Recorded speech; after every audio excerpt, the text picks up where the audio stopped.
This is the Pick and Roll NBA podcast with Jet and Sap. We are presented by Full Press Coverage.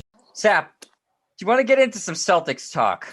I know you got a column. What do you got a column coming out about this week? This wasn't one of the few columns that wasn't my idea. Yes, about Danny Ainge. So, we'll spend some time writing about Danny Ainge, how, he's been there 18 years. He's won one championship. He's gone to two finals. And I think he gets overrated in the city and within the league. So that's pretty much what the column is. And then people constantly give him credit for drafting Jaylen Brown and Jayson Tatum. And I kind of detailed that, the third overall pick in the NBA draft tends to be a really great player more often than not, including Michael Jordan in 1984. So, the third overall pick's pretty good. Yeah, that was a pretty good choice there by the Bulls. I think they did okay there. That helps the weighting of that pick being an yeah. pick. When Michael Jordan is selected there.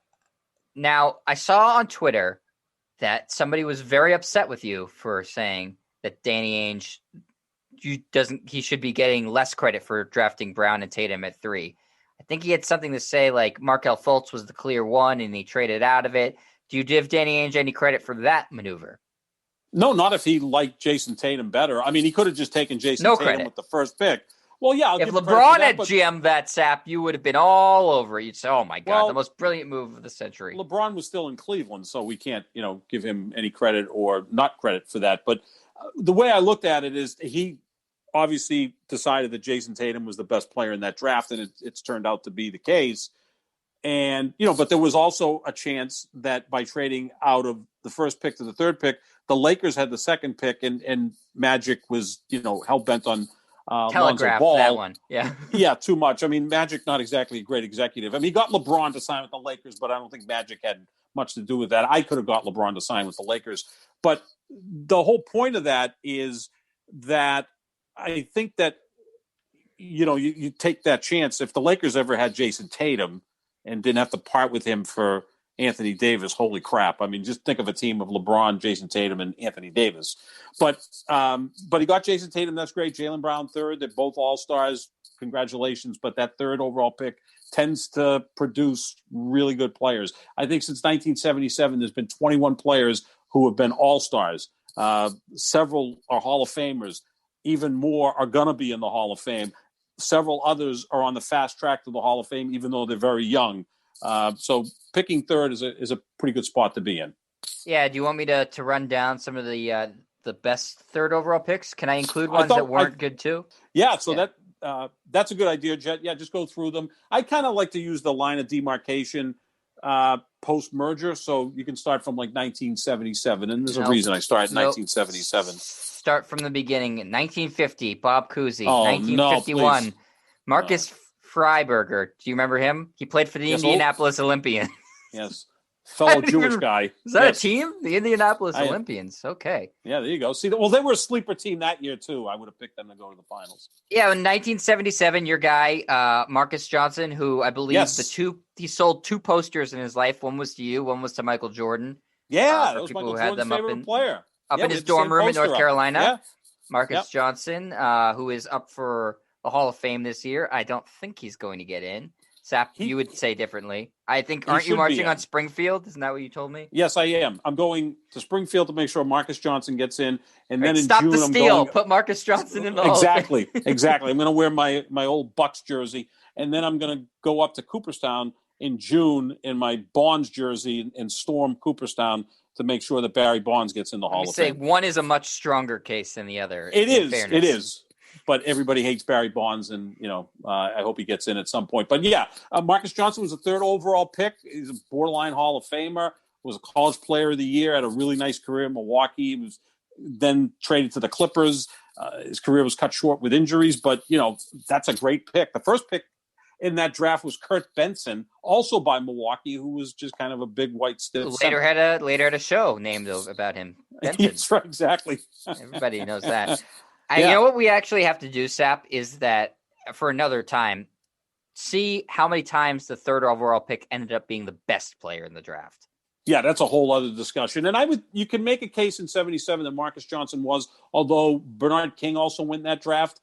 and Bernard King's in the Hall of Fame. Marcus Johnson isn't. I think at their best they were pretty equal as players. But yeah, that's a great case. I will tell you, in 1984, the best player in the draft was the guy who was picked third. That's Michael Jordan. Even though Hakeem Olajuwon went first with Houston, No, and that's Charles a legend. Barkley That's went a legendary fifth. draft, and John Stockton was in that draft too. I John believe. Stockton was in that draft, and Barkley went fifth to the 76ers. Most people consider that and the LeBron draft to be the greatest drafts of all time. I would say so. Yeah, I mean, you get Jordan, Olajuwon, Barkley, and Stockton.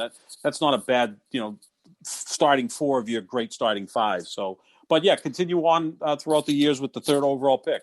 Rick Roby from Kentucky went to the Pacers in 1978. Bill Cartwright. Solid pick in 78. That's the year Bird was drafted, but he went long sixth. Career, Bill Cartwright. He did. And he won 3 titles with the Bulls. I mean, he was along for the ride with Jordan. But yeah, solid career at number 3. And he went to San Francisco, which was Bill Russell's alma mater. Yes, he was not as good as Bill Russell, right? 1980, I would say Kevin McHale probably. I don't off the top of my head. He was the third pick. Probably was the best player in that draft. He was. The first pick was Joe Barry Carroll. The second one was Darryl. Joe barely cares. I know that one. Yeah. No. McHale was the best player. That was a big time Red Auerbach fleece of the. That was the trade Warriors. that was the trade that set up the dynasty in the 80s because you got Parrish and McHale. For Joe Barry Carroll and the 13th pick in the draft, there was a steal. Pretty good move by the greatest executive in the history of basketball, Red Auerbach. I know. No, LeBron James is. No, right. It's not. It's not LeBron James. Under his guys, they picked Andrew Wiggins instead of Joel Embiid. So. Look at that. Yeah, that's true. And there's Joel Embiid, a third overall pick in 2014. We'll get to it. Buck Williams in 1981. Excellent Maryland. Player. Played for a long career, good career. Yep. He played with Portland, and he played with Portland in the 90 finals. Oh, that's what I'm thinking of. Yeah, he played with Drexler and Robinson. Mm-hmm. That was a good team. That was a good team. They went to 2 finals in 3 years. I'd venture to say 1982, Dominique Wilkins was the best player in that draft. No, James Worthy. I would say James Worthy was the first pick in that draft. I'd take Dominique Wilkins over James Worthy. Yeah, I would take Worthy. Big game James. But that's just a personal preference. If you swap those two guys, would the Lakers have won any less titles?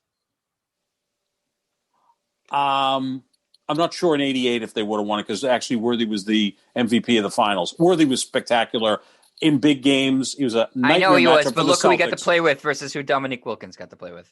That's true. It's a good argument. Maybe that's another podcast no disrespect to point. Duck Rivers, but Magic Johnson's slightly better. I sense an either-or coming in a future podcast of Dominique Wilkins or James Worthy. I'll take the guy who scored a bajillion points. Yes. Rodney McRae from Louisville went to the Rockets in 83. Solid pick. Solid player. Really noteworthy there. 1984, some guy named Michael Jordan. Yeah, pretty good. Waste of a pick.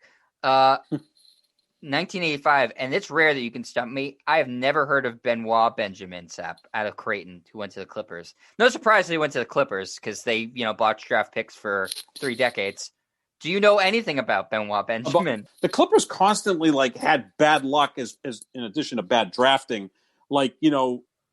Tim Duncan was drafted in 97 first overall, goes to San Antonio. The next year, the Clippers get the number 1 pick and pick Michael Olowokandi. They would have ruined Tim Duncan. They would have absolutely ruined him.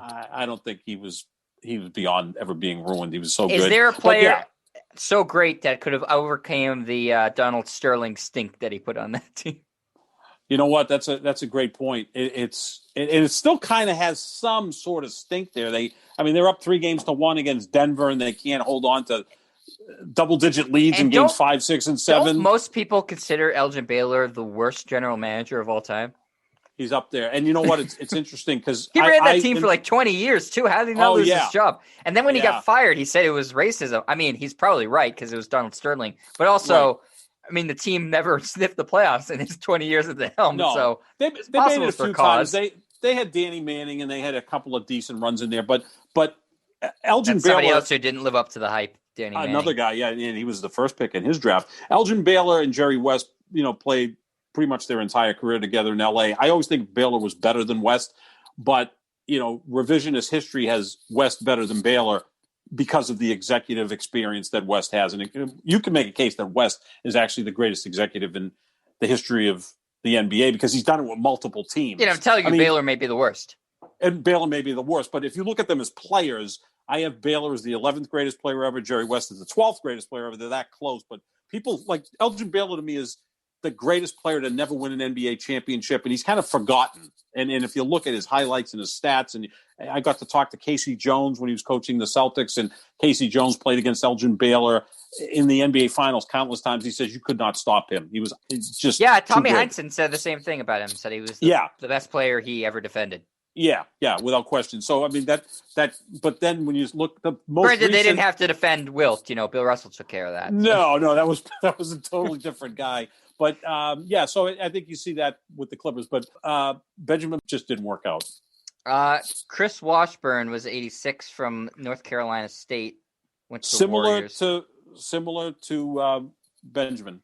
This is a tough stretch here, Sap. I'm just going to read them off to you because it was not a strong stretch of third overall pick that may hurt your point.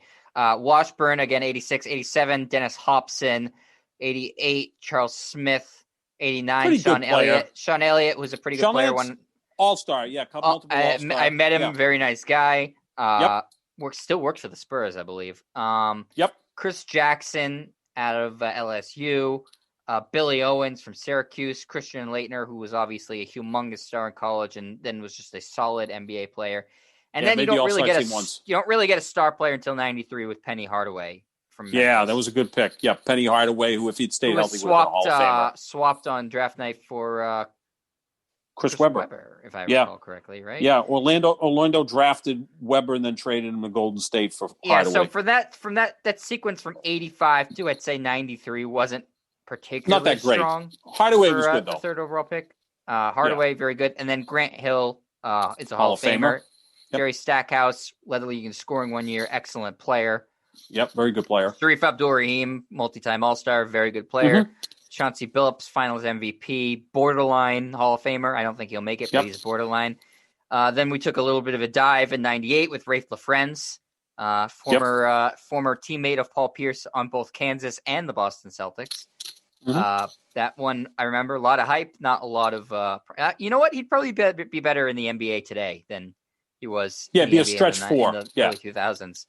So maybe he was born in the wrong era. Sap. 99, a player who was one of my all-time favorites, Baron Davis from UCLA. Oh, absolutely, loved Baron Davis. I also loved when he, in the last couple of years of his career, that his playing weight was like up about 50 pounds from where his usual playing weight was. Yeah, he was channeling James Harden, or James Harden was channeling him. They both had big beards, too. Yeah, absolutely. But I loved Baron Davis. So pretty good third picks. Although the 90s were pretty solid. You had a good run from Penny Hardaway on, with the exception of Rafe LaFrentz. All those guys were all-stars at one point or another. And then in the 2000s, you whiffed pretty big with Darius Miles, who came in out of high school with a ton of promise. East St. Louis High School, which either Jayson Tatum or Bradley Beal, I think, went to. I think Bradley Beal, because I think Tatum went to prep school. Yeah. And Pau Gasol, Hall of Famer. He will Excellent pick. Yeah, he will be. Absolutely. Followed by Mike Dunleavy, not a Hall of Famer. Nope. That was a whiff, big time whiff. Duke with his dad was a very good player. His dad was probably a better player than the son. Not a great coach. No, he got to the finals with the Lakers with Magic, but he wasn't much of a factor. Dunleavy played on the Rockets in '81 when they played the Celtics in the finals. Junior was a better player. I mean, he was nearly like 6 inches taller, but he was a disappointment. The Dukies have a lot of disappointments in the draft because of all the great players they've had in college. The only one that's in the Hall of Fame is Grant Hill. Now, I think Kyrie Irving's headed in that direction, right? Jason Tatum, it's very early in his career, but he's on a fast track to be that type of player, and maybe Zion. But surprising amount of third overall picks, too, if you look in recent memory. You say Mike Dunleavy was the third, and then we'll get to the future with Jahlil Okafor, Jason Tatum, R.J. Barrett, all from Duke, all third overall pick. Yeah. But then Carmelo Anthony, probably one of the better third overall picks Great pick. that you can remember, obviously. Infamously went right after Darko Milicic. Big whiff from the Pistons. That set the Pistons back 20 years, whiffing on that pick. Imagine if they had taken Carmelo Anthony or Dwayne Wade or Chris Bosh. Any of those guys. Hell, even TJ Ford. It would have been better. Yeah, better than Kirk Heinrich. That was a great draft class. They Yeah, it picked was. arguably the worst player in that entire draft went 2, which is incredible. Imagine if they won the lottery and got the first pick and took LeBron. Holy crap. Yeah, but I mean, they still, even though they didn't get LeBron, they could have been a far bigger dynasty had they gotten anybody else. Their excuse at the time for not drafting Carmelo was they had Tayshaun Prince at the same position, which I like Tayshaun Prince, but good Lord. That just was a bad draft the decision. best player. Ended up costing Joe Dumars his job for a long time. He was in the NBA outs. Ben Gordon, solid, nothing to write home about. Darren Williams, very good. I think very good. He petered out right at the end. Petered out. Yeah, I was going to say that. Really petered. Dropped off hard. Wasn't there a point for about 4 or 5 years where people thought he was the best point guard in basketball? Huge the argument debate was between him and Chris Paul. Chris Paul, back and forth, because he went before Chris Paul in that draft. Yeah. Most people had Chris Paul ahead of him. Darren Williams, for a few years with Utah, was looking like perhaps the better point. There was certainly a legitimate argument to be made. Yeah, he was really good. Had a really ugly exit in Utah where him and Jerry Sloan, who everybody liked, didn't get along, and sort of ended Jerry Sloan's career there. He ended up on Brooklyn. He never really gelled there, especially once they added Pierce and Garnett. So Darren Williams was looking at one point like a Hall of Fame career, and that really dropped off. Probably the worst pick in the 2000s of third overall, Adam Morrison. You can make the case either him, Dunleavy, or Darius Miles. Adam Morrison obviously was a humongous star in college at Gonzaga, and got a little bit too carried away with the Larry Bird comparisons, and did win a couple championships with the Lakers. Yeah, right. Yeah, exactly. Did win them. That was a bad one. Al Horford, very good pick, third overall in that one. OJ Mayo, I liked him at the time. He's gotten into trouble with drugs and stuff. Had a ton of hype coming out. I mean, was on the cover of Sports Illustrated in high school. Ended up, that draft was actually sneaky, very good, 2008. And Mayo did not live up to that status that he had as the hype coming out of that draft. That was and the next draft was the James Harden draft. Who went through. Harden number 3 is a great pick. Probably the second best third overall pick. I mean, when he's done playing, I think his career will surpass Dominique Wilkins, Kevin McHale, Carmelo Anthony. He's better than those guys. Yeah. Then so that rounds out the 2000s, and then we've had Derek Favors, Enes Kanter, Bradley Beal. Of those picks, Beal definitely stands out. Took him a while to get going because he kept getting hurt, but obviously you can see what he can do now. Otto Porter Jr., disappointment, I'd say, at third overall. A guy that has a chance to potentially be the second best third overall pick of all time. Sap is Joel Embiid in 2014. I could see him passing. Second best overall, passing Harden? I could see him passing Harden. Harden hasn't won a title. Yeah, well, I mean, a lot of guys haven't. But, I mean, Harden's been a league MVP. He's led the league in scoring numerous times, assists. He's been much more durable. Embiid could win the MVP this year. He could win Defensive Player of the Year this year. And he could win a title this year. He better do this for a few more years before I'm just saying it's not impossible. No, I don't know if Embiid's going to have a long career either. He doesn't exactly take care of himself the way Kareem Abdul-Jabbar did.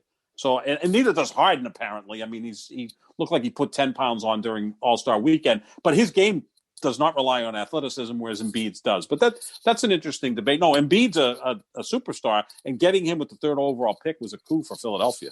And then you had a whiff.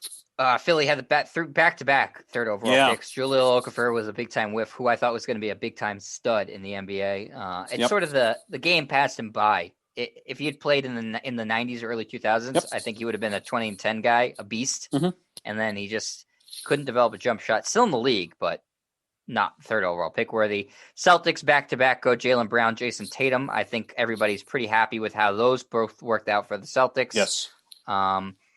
In 2018, Luka Doncic obviously looks like the best player. He could become the second best player picked third overall. Yeah. I have more confidence in him maybe surpassing Harden more so than Embiid. But my greater point in all of this is third pick overall in the draft lends you a lot of great players, like a lot, like All-Stars, Hall of Famers, MVPs.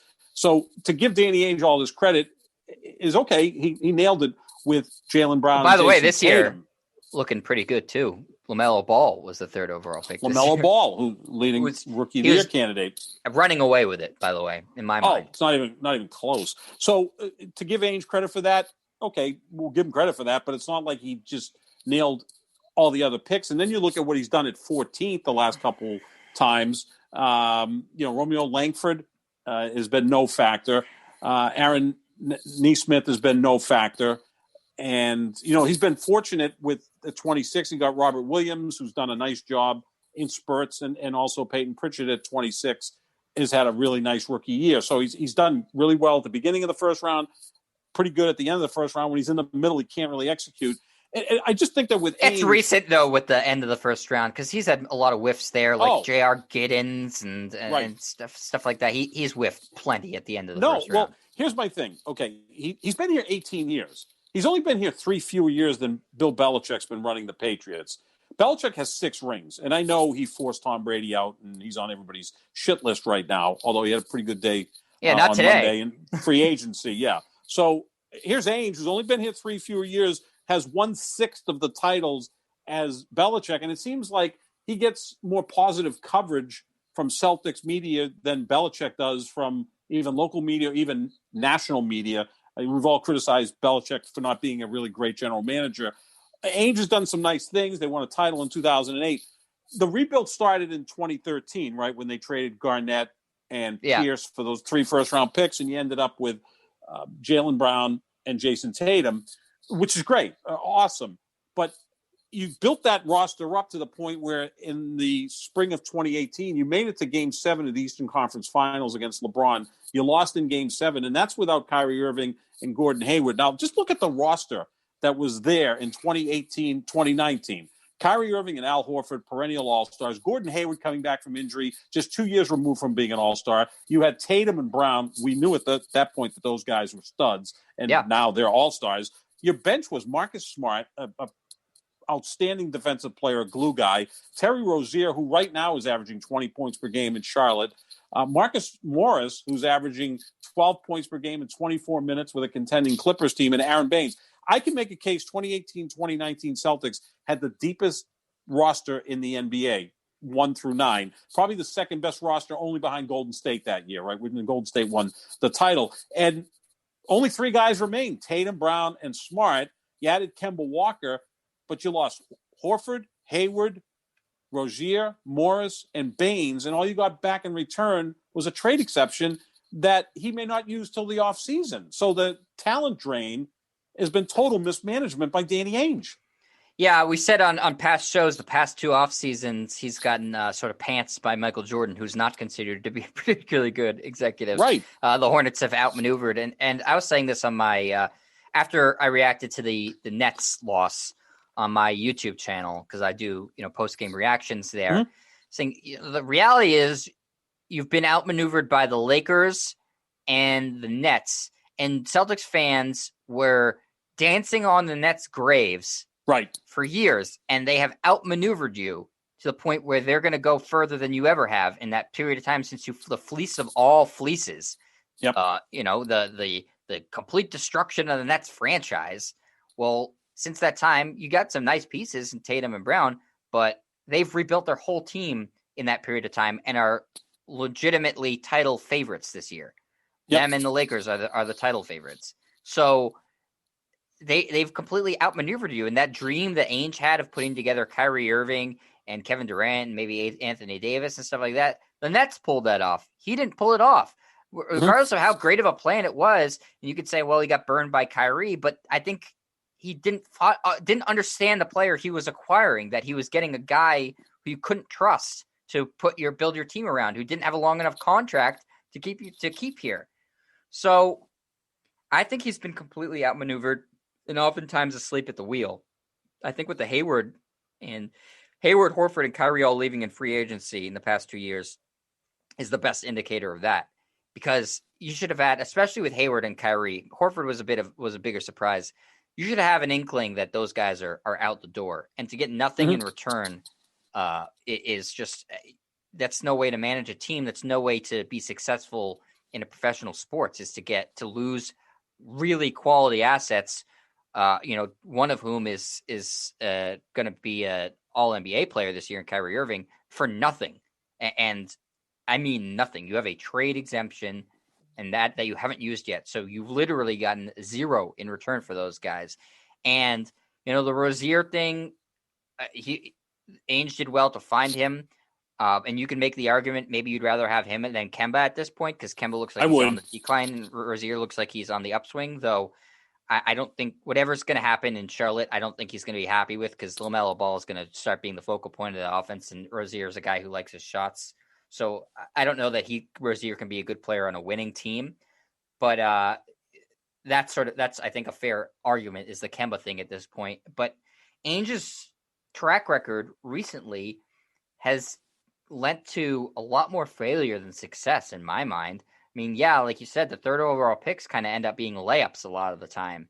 And Jayson Tatum was projected to go right there. Jaylen Brown, I'll give him more credit for Brown than Tatum, honestly, because Brown was anywhere projected from 3 to 8 in that draft, and he identified him and has been patient with him, and it's paying off.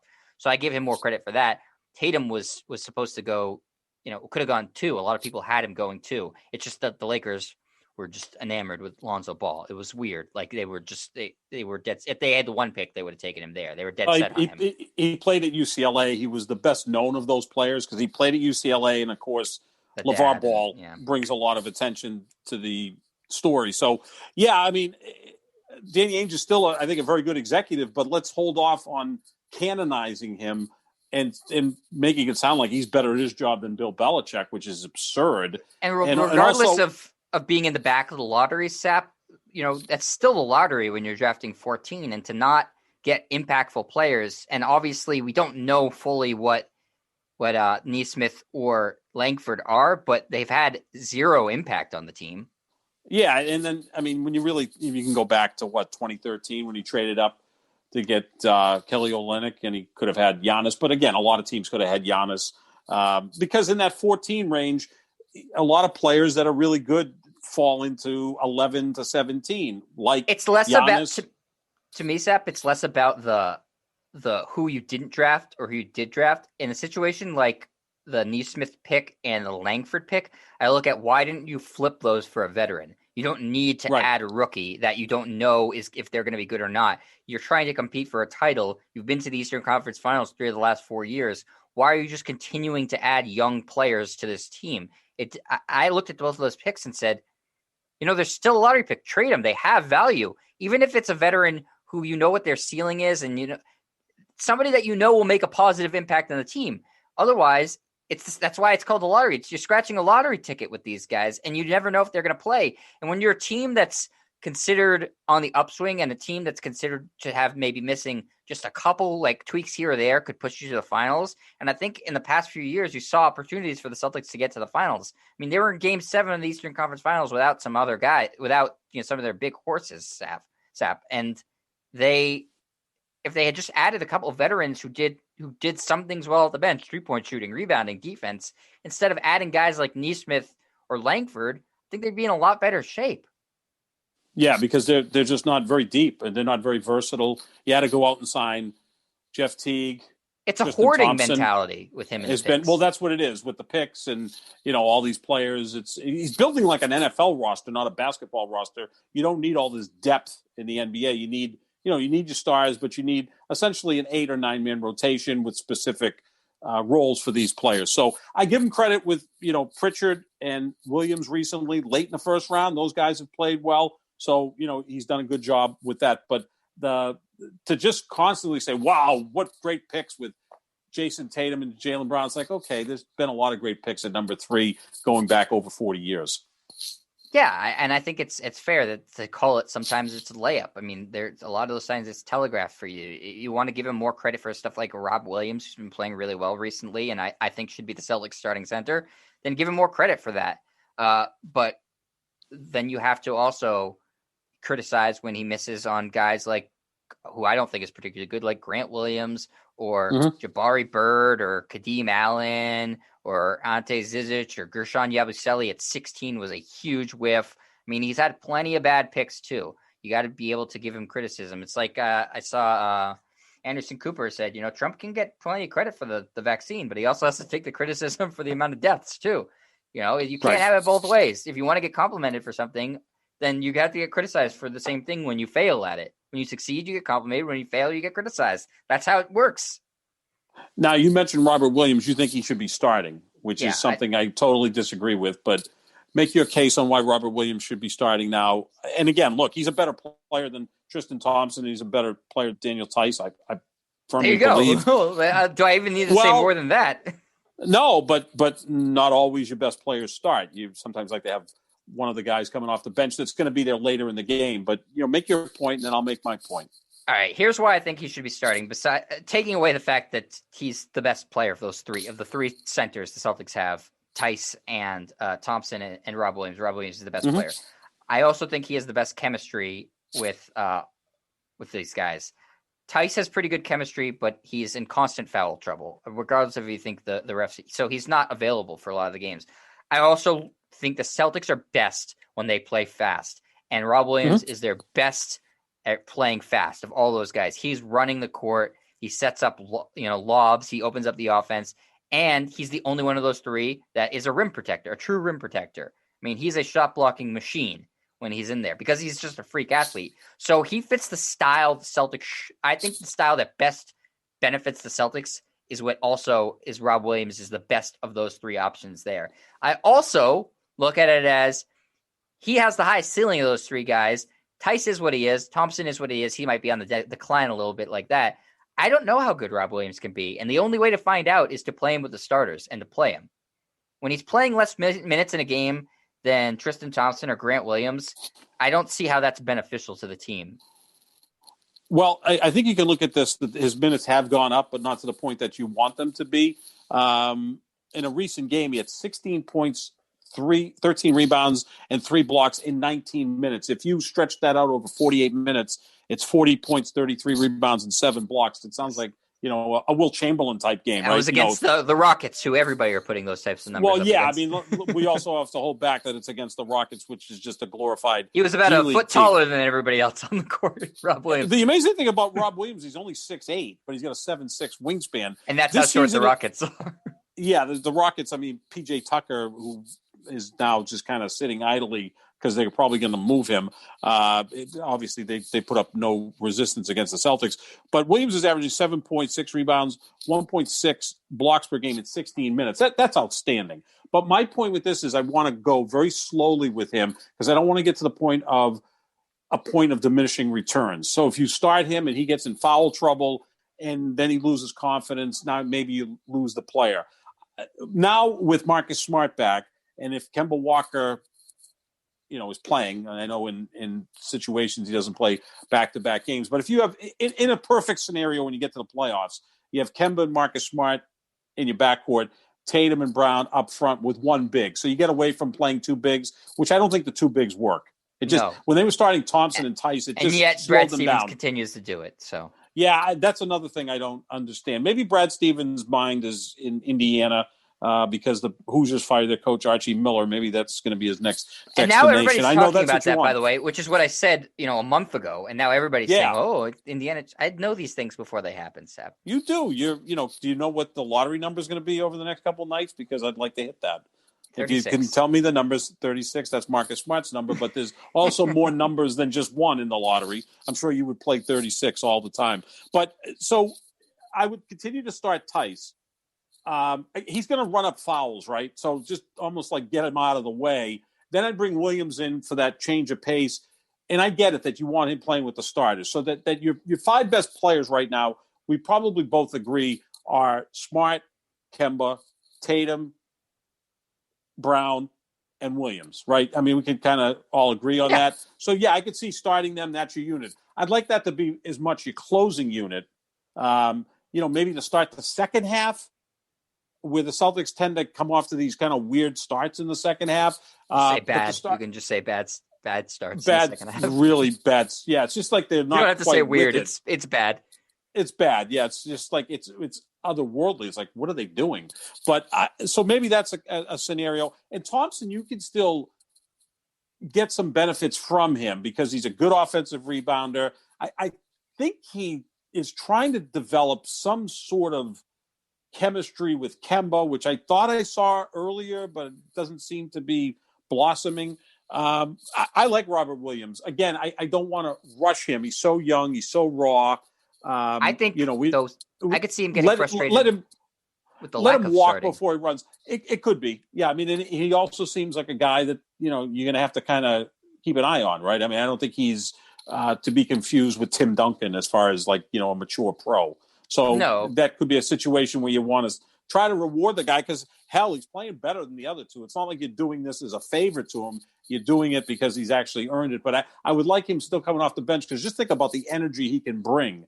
I mean, he brings so much energy off the bench. You're not wrong about that. I just look at this as a thing with Brad Stevens is he shows to players he likes, he shows a little bit too much due deference to. And that was a huge problem in the locker room when Gordon Hayward came back from his injury. Yeah. He just plugged him right into the starting lineup. And we heard stories that really pissed the team off. Yep. And I think when they're saying, well, Rob Williams is in less minutes being more impactful than any of our other centers, why isn't he starting? And I think that leads to the question about the coach, who I already think has lost this team, regardless of, that brief 4-game winning streak they had, and regardless of them blowing out the Houston Rockets by 30 points. I still think he's lost the team. So I would start him because I think that's the future of your team. And this is his third year in the league. I think it's time to, especially the games where he plays less minutes than Grant Williams are the ones that really piss me off. Yeah, that would upset me. Yeah, I can get the Tyson. Thompson has won a championship. He's an experienced veteran, and he's never downright bad on the court because he's going to rebound. Tice is sort of a jack of all trades, master of none, just scrappy, good, undersized. But he's an NBA player. They're both legitimate NBA players. Grant Williams, I got into an argument with someone on Twitter who I swear is a family member of his because I don't know how you can defend it at this point. I mean, I don't know what he's good at corner threes, but that's about it. You can't be a power forward in the NBA and just be good at corner threes. You have to bring something else to the table. That's a specific skill set. Yeah, that's a really specific skill set. Yeah, I mean, he doesn't help you really defensively. He's not athletic or fast. That's the problem. No, he's kind of like just a nice basketball player. I know why he dominated in college because he's a very smart player and he's the perfect size for a college center or power forward where he can bully people. It's like Sean May was dominant in collage, but he was too small to play in the NBA. Yeah, because he's too slow to play in the NBA. Yep, 6'8", non-athletic. That does not bode well in the NBA. Sorry. That's a great comparison, Sean May. So, if I see Grant Williams out there more than he is now, that's when you say, what the hell is Brad Stevens doing? Is there that something makes no sense. No, it doesn't. He can do, besides corner threes, that's better than Rob Williams can do. Yeah, I mean, that might work on the Brooklyn Nets where you can get some wide open threes. Look at Joe Harris. But, that's not going to happen in Boston. So, I'd like to see Williams play more minutes, but I would still have him coming off the bench. Let him, again, just incrementally get better, which he has done. Yeah, the one argument I would give you for keeping him on the bench is the guy who I think he has the best chemistry with on the team is Peyton Pritchard. They seem to have a really good feel for where each other are on the court. Yep. Pritchard uses his sort of diminutive size to sort of sneak under the basket and then lob it up to Rob Williams. They work really well together. Yep. And so I would say that is good to keep, and that Kemba probably doesn't have much chemistry with Rob Williams because they don't play that much together at the same time. And Kemba has very good chemistry with Daniel Tice. Excellent chemistry with Daniel Tice. So that would be my reason for it. Yeah. But I'm assuming Pritchard, they're looking at Pritchard as a potential starter down the road. Well, it depends what happens with Kemba, right? I mean, Kemba, you can't play back-to-back. I'm sure they'd love to move the contract, but who the hell was buying that contract up with 2 years at $35.5, $36 million Anybody will a buy year? a crap contract. You just got to throw in picks. Yeah, absolutely. Danny doesn't like doing that, though. He values those picks. Look what the Thunder have done. That's basically what the Nets did to get back. Was they became a way station for terrible contracts and just took back picks as for their troubles, and that's what helped them get back into this position. It's a smart thing to do if you're rebuilding is take on the bad contracts. But you're right, Danny is unwilling to. He's somewhat, in some ways, unwilling to admit mistakes, right? Isn't that a big problem with Danny Ainge? And Belichick's the same way, but he's won 6 championships. Right, so, there's a certain amount of stubbornness, and a lot of, great people, successful people can be stubborn, but you also have to be fluid enough to understand, But okay, this isn't working. Isn't that Kyrie and Hayward perfect examples of being stubborn and his not trading that treasure trove that everybody called it of picks and saying, oh, I can just nail this pick. I don't have to trade it away. Right. Yep. None of those things worked out for the Celtics. No, and here they are, middling Eastern Conference team. And again, worst place to be, by the way, in the NBA. Absolute worst place to be. Yeah, they're not Milwaukee, Philadelphia, or Brooklyn, certainly. And if they win one round, congratulations, and then they'll lose in the second round to whoever. Oh, I don't think they're going to get out of the first round, but if they do, they'll get smoked in the second round. It'll be the same as 2 years ago when they got out of the first, and then Milwaukee tattooed them. Yep, in 5 games. And the last 4, Milwaukee won by double digits. They destroyed them. But I mean, just overall, didn't even attempt to play. No, he just was throwing up whatever. So my bigger point is, let's just Ainge. We think he's been a competent general manager. But let's not compare him to Jerry West as an all-time great executive. And let's not certainly compare him to Bill Belichick. And again, Belichick gets more pushback than Ainge does. And that doesn't seem to make much sense. Yeah. And like it was for Belichick this offseason, I think this trade deadline and offseason are big litmus tests for Danny Ainge in terms of how comfortable teams are with you because fans are with you. Because fans will put up in Boston with 1 year of maybe not looking so good, but if you start stringing those together, they get upset. And so, I mean, the Patriots, I think clearly today recognize that they can't have 2 bad years in a row. Nope. Or people will start turning on them and they'll start losing, ticket sales and stuff like that. And the Celtics, this isn't a good year, regardless if they make the playoffs or not. No one's feeling confident about this team going to win anything significant. So I think it's a big trade deadline for Ainge. And I think if he does nothing, you're going to hear some really, really loud voices screaming for his ouster. I will be chief among them, Sap. Yeah. No, and again, 18 years is a long time to be in one position and have one championship. All right, Sap, I'm tired. We've gone long. But that's your fault. You haven't shut up for the last 2 hours. I know, right? Well, okay. In part, it's because when you get me talking about the Celtics, I can't shut up. That's true. Maybe we won't talk about the Celtics for a few weeks. Yeah, it's probably better. I mean, it's like a therapy session. It's like, look at how much I just start going and I can't help myself. I only charge $250 an hour as a psychiatrist, so no problem. But we will be back later in the week, probably looking ahead to the trade deadline. I think that's some of the stuff that's going to be really interesting. Is a ton of teams are involved with a ton of names. And when that happens, usually nothing ends up happening on the trade deadline. But maybe this year will be different, and we'll see something good. I know that we'll also be looking ahead to the buyout market too, Sap, as that seems like it could have some potential really big names and big implications for these teams that are competing for a championship. Yeah, that's going to be interesting to see what happens, especially if the Celtics use their trade exception. Well, because I don't think they will. It seems like the Lakers and the Nets are pretty hard capped right now, so they have to be through the buyout market. And teams want to join those. Players want to join those teams. So a lot to talk about. We'll be back later in the week on Wednesday, and we will be breaking it all down for you. This is the Pick and Roll NBA podcast with Jet and Sap, presented by Full Press Coverage. Sap, when is your Danny Ainge hit piece coming out? The Danny Ainge hit piece is going to be on Tuesday, the same time thereabouts of the Danny Ainge podcast. Okay, so check it out right when this podcast comes out. Check out Sap's Twitter, JohnSap25, for the link for that. It's also will be on fullpresscoverage.com, and they will tweet out the link for that as well. Be sure to comment when we tweet out our show. We want to know what you like, what you don't like. Do you enjoy it when I go for 2 hours straight and not let Sap talk when the Celtics are involved in the conversation? Or is that something you really enjoy? I don't know. I would think people probably like it, so. I may tweet at you. We'll see what happens. There might be a hit piece in my future on fullpresscoverage.com. Exactly, yes. How I survive my podcast with Jet when we talk about the Celtics. You walked right into this. This is what you wanted to talk about today, Sap. Well, we'll give them a break for a while. All right. We will get back to you on Wednesday. Have a great day, everybody. Enjoy the podcast. I hope you enjoyed the podcast. I don't even know what I'm talking about. I'm so delirious now. I have no more words left. We'll see everybody.